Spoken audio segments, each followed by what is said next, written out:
Haleluya, haleluya. Jumpa lagi dengan saya. Nama saya Tina Sitorus. Hari ini kita akan membahas tentang pencabutan nyawa. Apakah produk iblis atau produknya setan? Ya. Yang terkenal hari ini ada mengatakan bahwa kematian itu adalah produknya setan. Ya. Sampai saudara kita muslim jadi bingung Bapak Ibu. Mereka jadi bingung. Ya, kematian itu produknya setan ya. Tuhan kita itu sangat-sangat baik kepada kita Bapak Ibu. Dari awal penciptaan Bapak Ibu, kalau saudara membaca Perjanjian Lama, kita buka dulu Bapak Ibu ya, Kejadian 2 ayat 7. Ketika itulah Tuhan Allah membentuk manusia itu dari debu tanah dan mengembuskan napas hidup ke dalam hidungnya. Demikianlah manusia itu menjadi makhluk yang hidup. Jadi Tuhan itu menciptakan kita itu Bapak Ibu untuk hidup, tidak mencabut nyawa. Jadi sebelum Adam dan Hawa jatuh dalam dosa, tidak ada tertulis ada masanya tubuh kita ini, limit. Ya. Jadi setelah manusia itu jatuh dalam dosa Bapak Ibu, Tuhan memberikan masa badan ini. Jadi saudaraku kasih dalam Tuhan Yesus Kristus, carilah kebenaran. Karena masa kita ini ada rupanya, ya, tidak selamanya kita ada di bumi ini.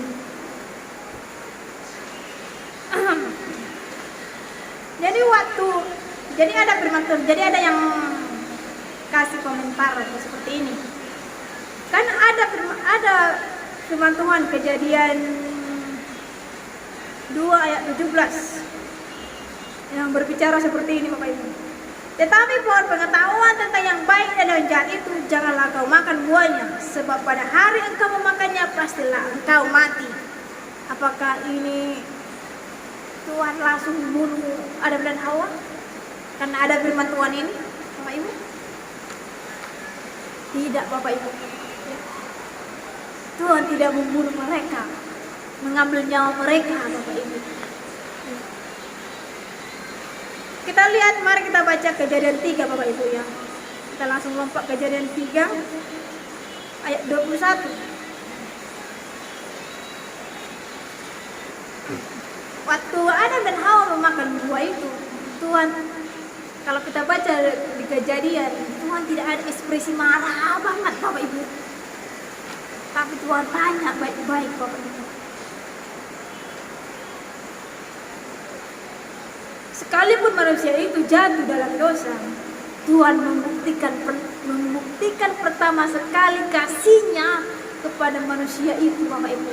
Mari kita baca Kejadian 3 ayat 21. Dan Tuhan Allah membuat pakaian dari kulit binatang untuk manusia dan untuk istrinya itu, lalu mengenakannya kepada mereka.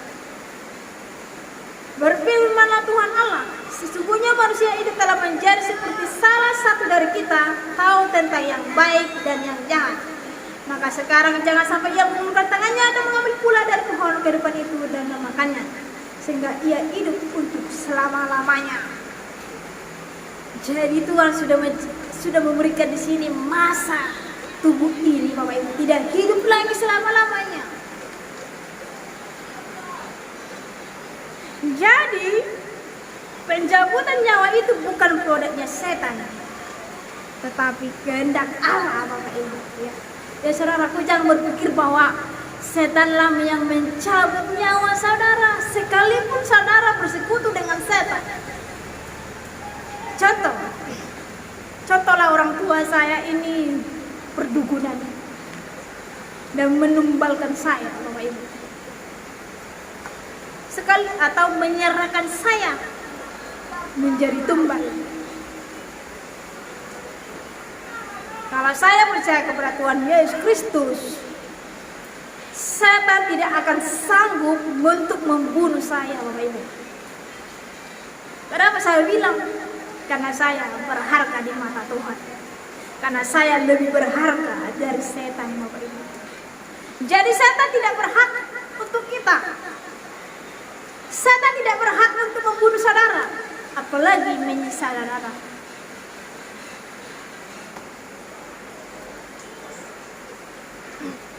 Mari kita baca Bapak Ibu ya, supaya saudara bisa paham. Bedakan siapa iblis ya, siapa setan, siapa Tuhan kita.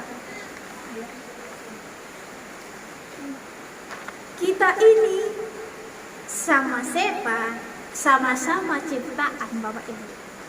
Sebenarnya setan ini nggak pernah Tuhan ciptakan.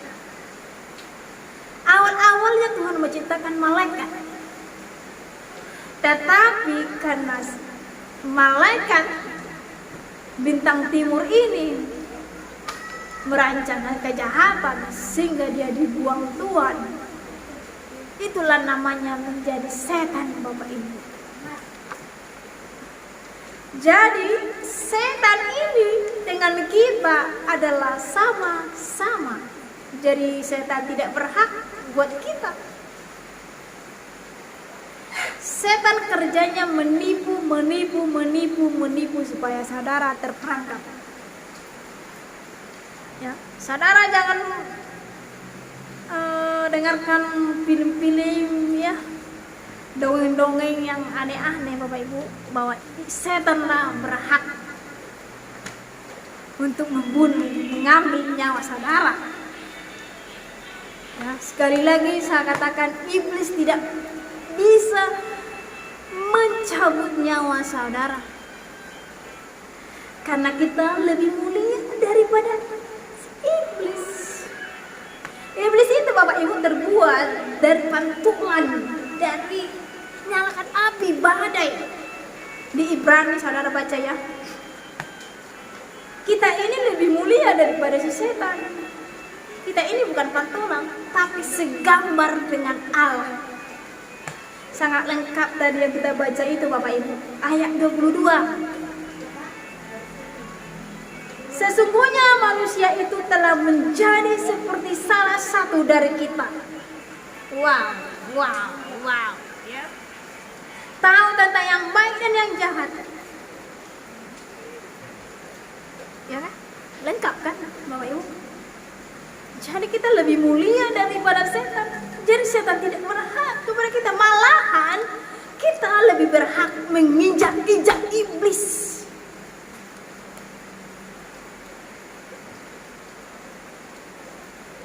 Bukan iblis yang menginjak saudara. Ya. Mari kita baca Bapak Ibu Kejadian 6 ayat 5 ya.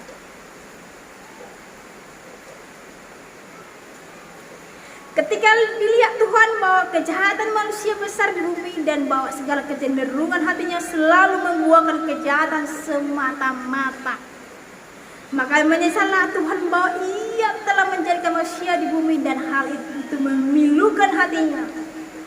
Berfirmanlah Tuhan, aku akan menghapuskan manusia yang telah kuciptakan itu dari muka bumi, baik manusia maupun hewan dan binatang-binatang melata dan burung-burung di udara, sebab aku menyesal bahwa aku telah menjadikan mereka.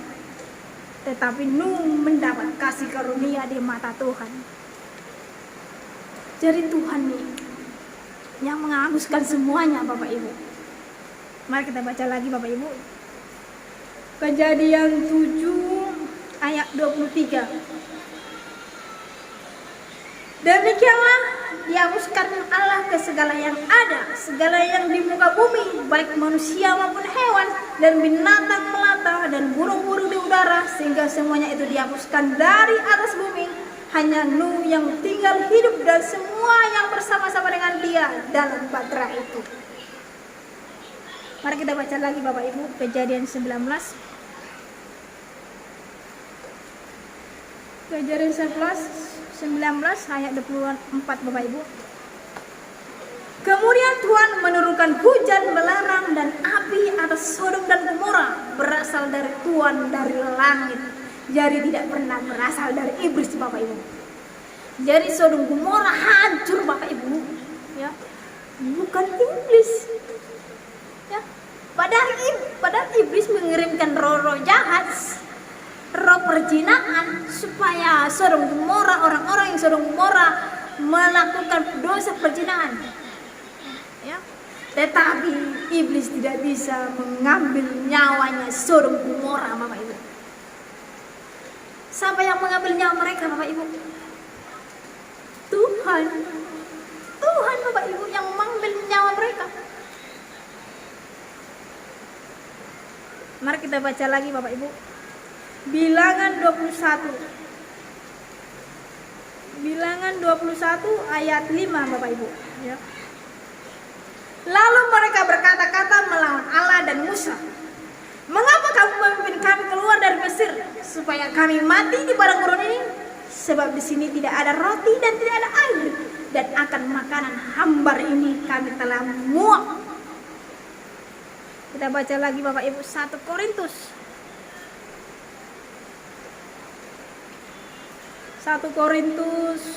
10 ayat 9, Bapak Ibu. Dan janganlah kita mencobai Tuhan seperti yang dilakukan oleh beberapa orang dari mereka, sehingga mereka mati dipanggut ular.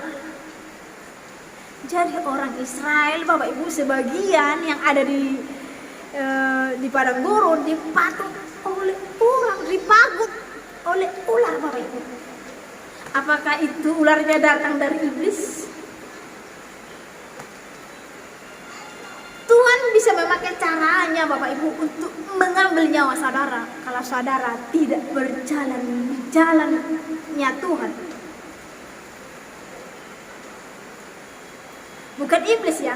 Jika belum saudara melakukan dosa, bukan iblis yang mengambil nyawa saudara. Sekalipun saudara melakukan kedukunan atau apa atau dosa apa itu, tidak ada sedikit manusia, setan itu mengambil nyawa saudara. Tapi Tuhan yang mengambil nyawa saudara dengan cara yang berbeda, Bapak Ibu. Kalau saudara diambil Tuhan dengan air bah, iya. Kalau saudara diambil Tuhan dengan belerang, kalau Tuhan mengambil saudara dengan patuk ular, ya. Mari kita baca lagi, Bapak Ibu, ya. Bilangan 14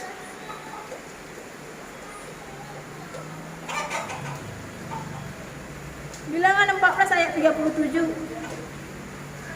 Orang-orang itu mati kena tuna di hadapan Tuhan. Kita baca lagi, Bapak Ibu, 1 Korintus 10 ayat 10. Dan janganlah bersungut-sungut seperti yang dilakukan oleh beberapa orang dari mereka, sehingga mereka dibinasakan oleh malaikat maut. Malaikat maut, Bapak Ibu. Saudara pernah menonton channelnya Pak Daud Tony? Saya luar biasa ya kepada Pak Daud Tony, karena Tuhan kasih dia penglihatan bahwa ada malaikat maut, Bapak Ibu. Jadi ada caranya Tuhan untuk memakan, untuk mengambil nyawa saudara. Yang terakhir adalah malaikat maut. Malaikat maut ini dari Tuhan, Bapak Ibu, bukan dari setan. Ya. Saudara harus mengerti ini, harus mengerti firman Tuhan ini, Bapak Ibu.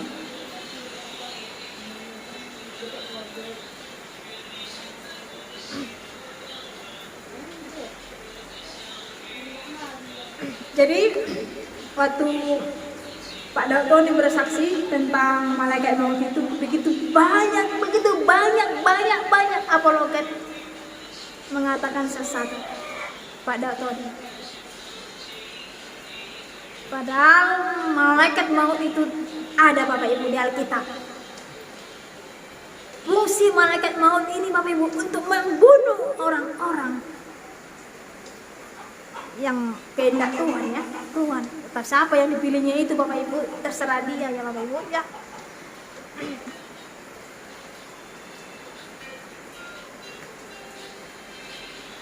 Jadi siapa yang mencabut nyawa manusia Bapak Ibu? Kalau kita sudah membaca firman tadi Bapak Ibu, saudara pasti tidak akan bisa mengungkapkan lagi bahwa produk setan lah yang mengambil nyawa manusia.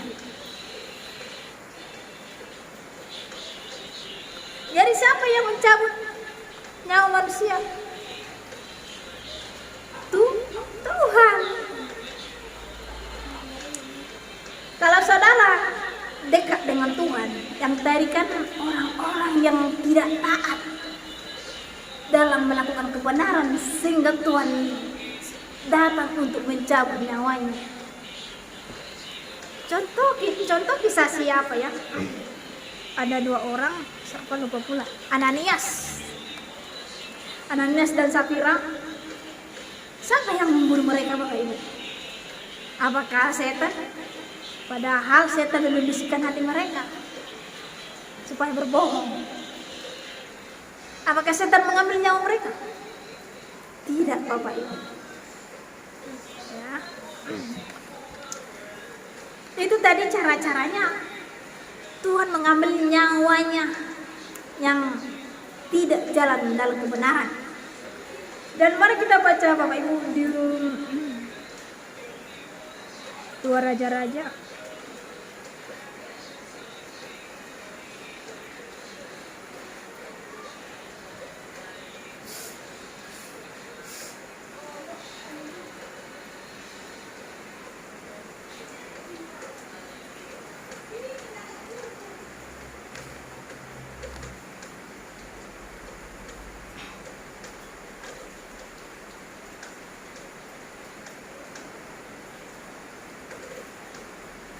Jadi kalau kita dekat dengan Tuhan Bapak Ibu, Tuhan itu bagi tahu kita kapan meninggal Bapak Ibu.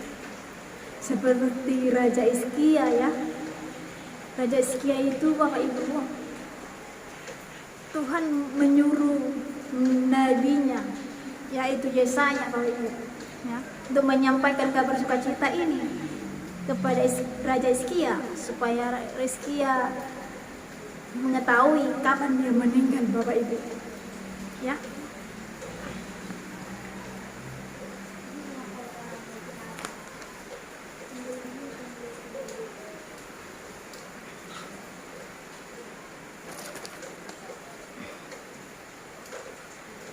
Jadi ada yang bertanya seperti ini, jadi yang membunuh Yesus itu siapa gitu. Jadi itulah gunanya kita ini jangan asal menjadi pendeta saja Bapak Ibu ya. Karena sebenarnya tidak enak Bapak Ibu jadi pendeta. Tidak enak. Karena kalau saudara mengajarkan yang di luar Alkitab salah, aduh, saudara sama dengan nabi-nabi palsu itu Bapak Ibu ya, ke neraka jadinya Bapak Ibu ya.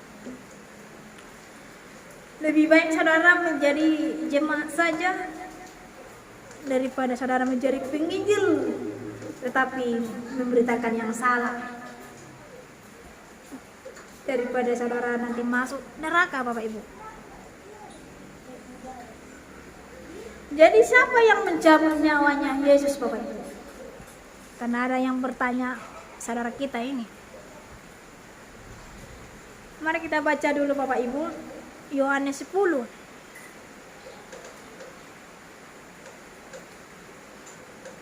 Yohanes 10 ayat 17. Yohanes 10 ayat 17 seperti inilah bunyinya. Bapa mengasihi aku oleh karena aku memberikan nyawaku, oleh karena aku aku memberikan nyawaku untuk menerimanya kembali. Tidak seorang pun mengambilnya daripadaku, melainkan aku memberikannya menurut kehendakku sendiri. Aku berkuasa memberikannya dan berkuasa mengambilnya kembali. Inilah tugas yang kuterima dari Bapakku.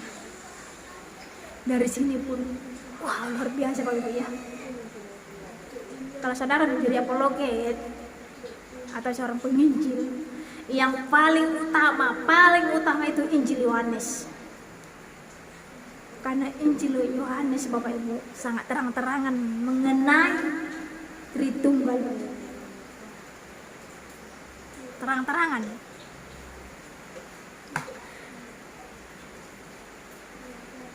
Mari kita baca lagi Matius Bapak Ibu ya. Matius 27 ayat 50 Bapak Ibu. Sorry.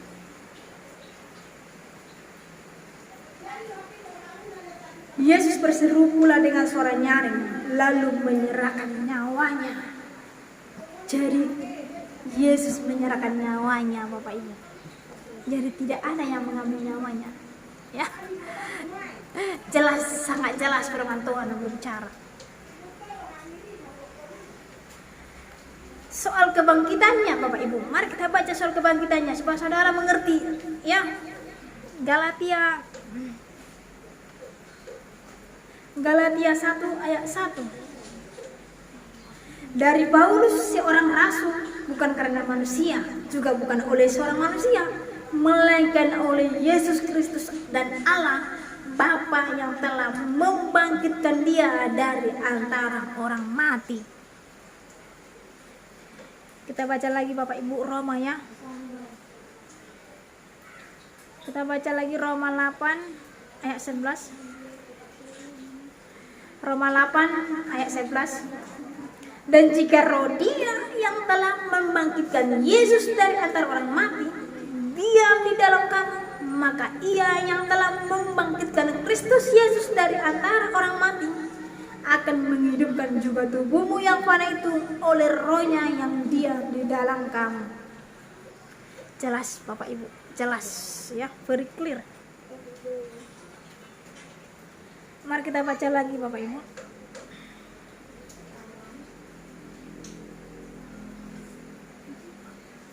Yohanes 5 ayat 21. Yohanes 5 ayat 21, seperti inilah bunyi Tuhan. Sebab sama seperti Bapa membangkitkan orang-orang mati dan menghidupkannya, demikian juga Anak menghidupkan bangsa yang dikehendakinya. Ini pun sangat jelas Bapak Ibu. Jadi kehendaknya Tuhan, siapa yang mau Dia ambil, Dia mati atau menghidupkan, terserah Dia. Ya. Jadi Bapak Ibu, supaya saya kasih tahu kepada saudara, di mana-mana kalau ada nabi-nabi palsu Bapak Ibu, mereka memang bisa menyembuhkan Bapak Ibu, tetapi hanya satu yang mereka tidak bisa buat. Ada dua, saya bilanglah dua. Yang pertama, iblis itu, nabi-nabi palsu itu tidak bisa mengambil nyawa saudara ya. Yang kedua itu, iblis tidak bisa menghidupkan saudara ya. Jadi ini intinya dua-duanya Bapak Ibu ya. Kalau ada nanti, kalau saudara tertinggal nanti ya, atau kapan-kapan atau saudara tertinggal, saya tidak tahu kapan kiamat Bapak Ibu ya. Kalau saudara tertinggal, ingatlah ini, nabi-nabi palsu tidak bisa melakukan yang dua ini. Nabi-nabi palsu bisa melakukan menyembuhkan penyakit apapun, dia bisa sembuhkan Bapak Ibu ya. Tetapi hanya dua ini. Yang pertama, dia tidak bisa mengambil nyawa saudara. Yang kedua, dia tidak bisa menghidupkan saudara. Karena dia bukanlah Tuhan. Jadi Bapak Ibu, karena Tuhan berdaulat, karena dalam kedaulatannya, karena keadilannya, Dia Allah yang setia. Dia Allah yang setia Bapak Ibu.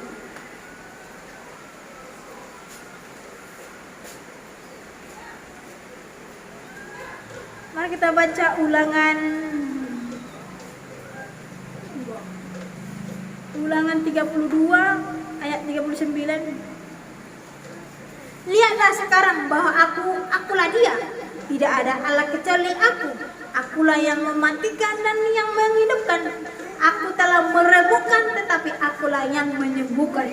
Dan seorang pun tidak ada yang dapat melepaskan dari tanganku.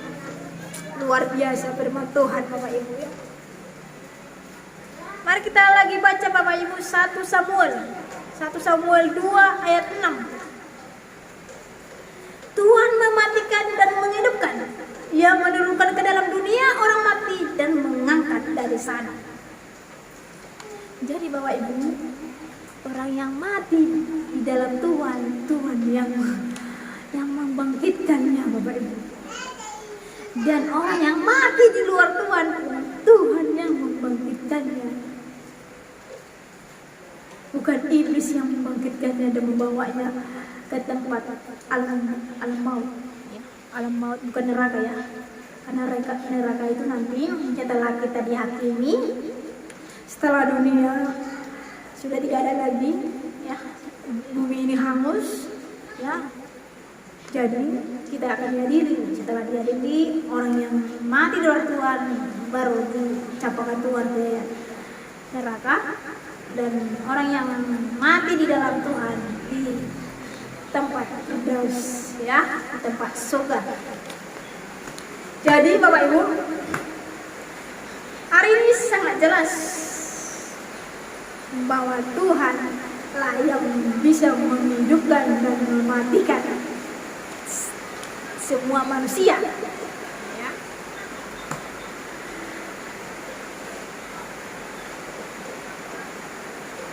Saat ini ada lagi pertanyaan seperti ini Bapak Ibu. Saudara bertanya, gimana dengan kasus pembunuhan yang tidak sengaja ya?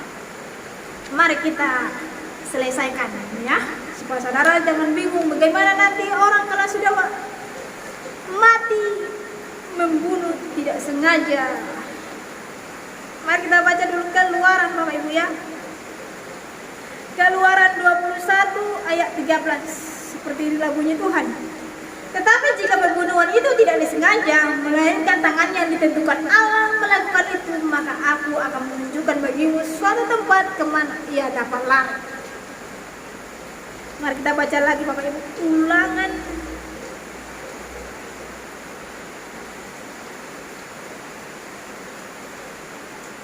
Ulangan 19 ayat 4. Inilah ketentuan mengenai pembunuh yang melarikan diri ke sana dan boleh tinggal hidup. Apabila ia membunuh sesamanya manusia dengan tidak sengaja dan dengan tidak membenci dia sebelumnya.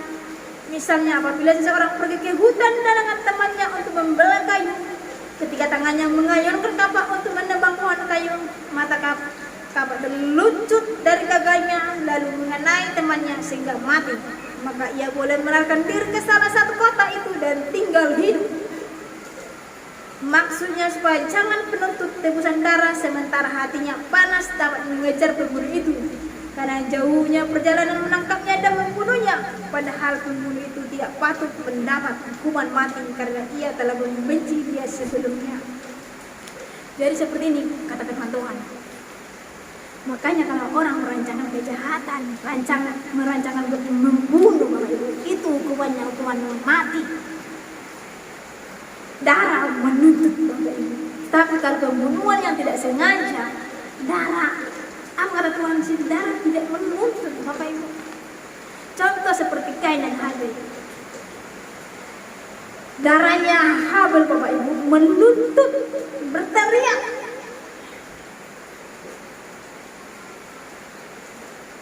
Bukan setannya yang menuntut Bapak Ibu ya. Seperti ada kata ini film-film, kalau ada orang yang dibunuh, antumnya datang menuntut. Bukan ya Bapak Ibu ya. Ya, bukan. Haknya Tuhan. Darahnya berteriak kepada Tuhan. Jadi Tuhan yang datang Bapak Ibu. Bukannya rohnya si Habel yang datang kepada Kain. Hey Habel, where are you? Why you kill me? Ya kan? Bukan ya Bapak Ibu ya. Di Alkitab sangat terang-terangan Bapak Ibu. Ya. Hantunya si Habel tidak datang Bapak Ibu. Ya, untuk berbicara ya. Makanya kalau orang mati Bapak Ibu, mau mati seperti apapun, itu tidak bisa bergentayangan. Ya, untuk minta pembalasan tidak ada itu. Ya. Tetapi darahnya bisa berteriak itu kepada Tuhan. Jadi Tuhanlah yang membalas, yang menuntut. Jadi saudaraku yang kasih dalam Tuhan Yesus Kristus, terlalu banyak rumah-rumah angker di kota ya, karena bekas pembunuhan. Saudara jangan takut. Yang mati di situ nggak ada di situ setannya. Ya, gampang saja itu. Tinggal aja panggil orang pendeta atau siapa saja untuk mendoakan itu Bapak Ibu. Ya. Didoakan itu di dalam nama Tuhan Kristus ya, bukan roh-roh lain ya. Di dalam nama Tuhan Kristus didoakan rumah itu supaya tidak angker ya. Oke, sampai di sini pembahasannya. Semoga saudara mengerti, bisa paham bahwa pencabutan nyawa itu bukan produknya setan, tetapi produknya Tuhan Allah kita. Haleluya, sampai di sini Tuhan Yesus berkati.